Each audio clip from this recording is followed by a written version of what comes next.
Եվրոպական դատարանն արձանագրել է, որ Ադրբեջանը խախտել է հայ զինծառայողի կյանքի իրավունքը և խոշտանգումների արգելքը։ Ադրբեջանը պարտավորվում է 90,000 եվրո փոխհատուցում վճարել զոհի հարազատներին։ Մարդու իրավունքների Եվրոպական դատարանի վճռում մանրամասն ներկայացված է, թե ինչպես ապրիլյան քառօրյա պատերազմի ժամանակ Ադրբեջանի զինված ուժերը դարանակալել են հայկական զինուժի զինծառայողներին, վիրավորել նրանց, հետո գլխատել ու պղծել նրանց մարմինները։ Շատ կարևոր էր իրավազորության հարցը, փոքր ուզում եմ դրան անդրադառնալ, որովհետև մենք ունեինք էական փաստական տվյալներ եւ ապացույցներ, որ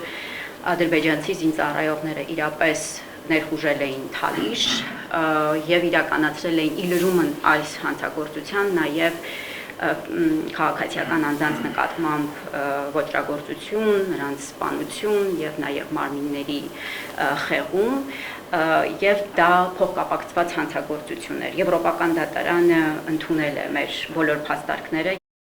Ադրբեջանը ոչ միայն համաձայն չէ որոշման հետ, այլև նրանց վրդովմունքը հասել է նրան, որ Եվրոպայի խորհրդի Բաքվի գրասենյակի ղեկավար Պետեր Ցիխը կանչվել է Ադրբեջանի արտաքին գործերի նախարարություն։ Մի այդ որոշման կապակցության բողոքը նրան են հանձնել։ Ադրբեջանական կողմը պնդել է, թե դատարանի վճիռը կանխակալ է, հայտարարել են նաև, թե մերժում են այն եւ ձեռնարկելու են, այսպես ասած, համապատասխան քայլեր իրենց իրավունքները պաշտպանելու համար։ Չնայած այն հանգամանքին, որ Ադրբեջանը շարունակաբար հերքում է իր մեղավորությունը նմանօրինակ ծանր հանցագործություններին, բայց հենց ադրբեջանական լրատվական ալիքների նյութերը, որտեղ ադրբեջանցի հատուկ ջոկատայինները ներկայացրել են իրենց արարքները, կարևոր նշանակություն են ունեցել վճռի իրականացման գործում։ Չնայած Ադրբեջանի կառավարությունը անընդհատ բողոքում էր, դուք մինչև մի օգտագործեք հայկական անվաններ, միեդը գտնվեց իր բարձունքում եւ նման դատական ակտեր էլի տեղ են ունենալու։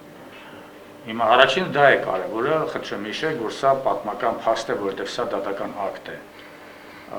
որովհետեւ քաղաքական դիսկուրսում երկրորդ, երրորդ օր ամեն ինչ մոռացվում է, նոր դիսկուրսներ, նոր թեմ, իսկ դատական ակտը մնում է։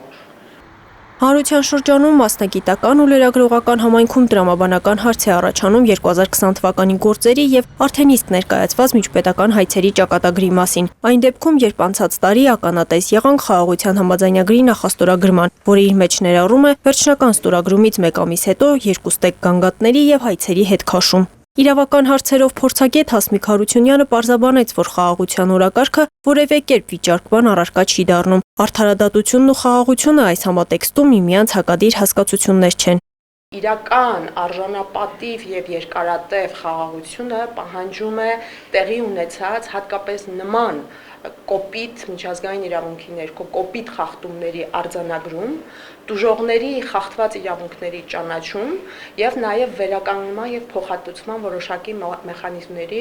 գործարկում, առանց որի խաղաղության օրակարգը փաստացի երկարատև կյանք չի կարող ունենալ։ Եվ այստեղ ես ուզում եմ նշել, որ սա իրավական process-ի մասին է խոսքը։ Արդարադատությունը, որը մենք ձգտում ենք, մենք ցանկանում ենք հասնել միջպետական հայցերի միջոցով նաեւ, իրենում կարևոր պատմական փաստերի մասին արձանագրում է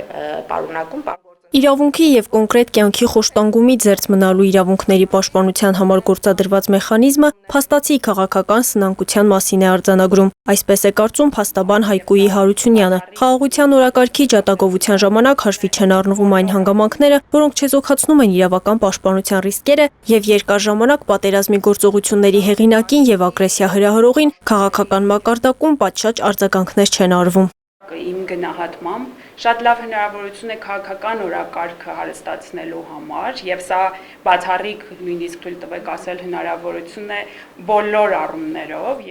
Այս որոշումն այնքանով է կարևոր, որ սա դատական ակտ է եւ դառնում է անհերքելի, իսկ ապրիլյան պատերազմի գործերով ավելի քան 20 վճիռներ են սպասվում առաջիկայում ադրբեջանցիների կողմից հայ զինծառայողների խոշտանգումների վերաբերյալ։ Հայաստանը այս գործերով ներգրաված է որպես երրորդ կողմս դատական ընթացակարգերի։